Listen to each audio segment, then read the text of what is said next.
Is there another country that's coming along with bull riding that's like that? You don't think about. You think of it as, I mean, especially growing up in America, you think of it as an American kind of sport. Is that true? Is that? No, shoot, we got Canada, Australia, Brazil, Mexico. Everyone has the PBR association there, and they ride in it. But the toughest ones are the Brazilians. They're unbelievable. They have to, man. It's their life. Like they leave everything. You think about it. Brazil's not a really. They're not a really rich country, and a lot of these guys have grown up with nothing, and so they leave home, they come over here, and it's like this is all they do.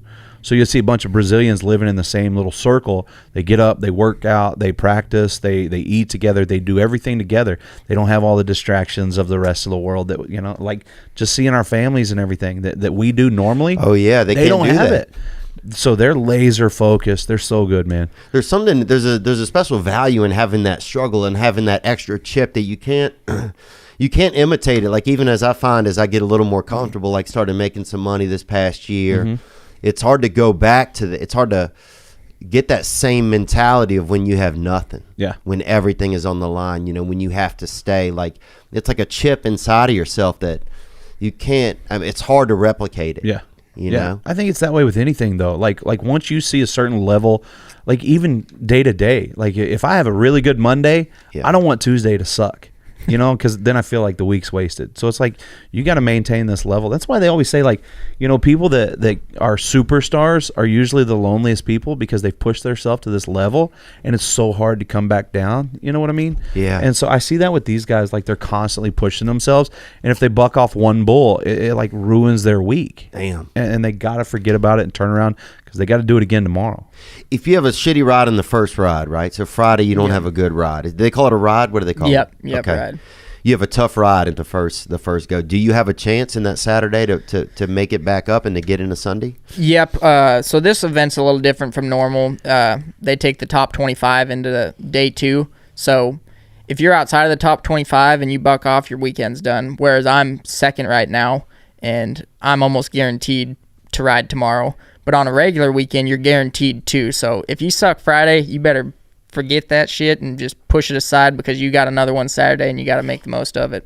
And what does it do to your mentality if you have a tough Friday? Does it affect it, or are you able to kind of scrap it and just get right in? That's the thing. It's 90% mental in bull riding. You can put in all that work and it's not going to matter if you get to the bull riding and you see your bull. You're like, oh man, I don't like the looks of him. Then you're screwed. Damn. You just got to be positive about everything. Even if you buck off, you got to be like, well, I got tomorrow. I got a good bull. Even if he's not good, I'm going to make him good. When they open the gate, this Zen is hitting me, man. Good stuff. Yeah, dude. I remember the first time I ever did chewing tobacco. It was like cherry skull or something. Yeah. And I did like a half a can. I was trying to show my buddy up, right? And I didn't know anything about it, dude. And I had like my whole mouth was full of it. How old were you? I was probably about 14. Really? And my buddy took his mom's car. We were going out. We were partying. We weren't we were just driving around. But and I vomited out of the front window, out of the passenger side. Yeah. And he's like, dude, you can't sit up there anymore, bro. You got to sit in the back. I vomited out of both of the back windows. Ugh. Yeah. And so on the side of the car, we went and we hung out at night, and then we went and parked the car. In the morning, his mom thought he'd been partying with the whole group of people because there's vomit out of every window. And they didn't believe it. He's like, it's just Theo, man. He just he wasn't doing real well, you know. I got my first tobacco. But his mom still doesn't believe to this day. She's like, there's no way one child vomited out of 3 windows. My first tobacco, I was 2. My dad left it laying there, and I thought it would be a good idea to just put it in my mouth, take a drink, whatever it was. Not a good idea. Puked. Came out both ends. Dad took me outside, garden hosed me off. Yeah. Ran around naked the rest of the day. It was a pretty successful day. Mom still hates him. It's fine. Were you 2 or 22?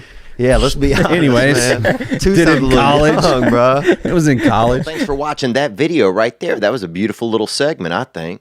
But of course, I'm partisan to myself. But you can move on to another video right now. You could check on this video or on this video. That's 2 different options. And you can also subscribe to the channel. Check on a new video. Subscribe to the channel. Check, subscribe, check, subscribe.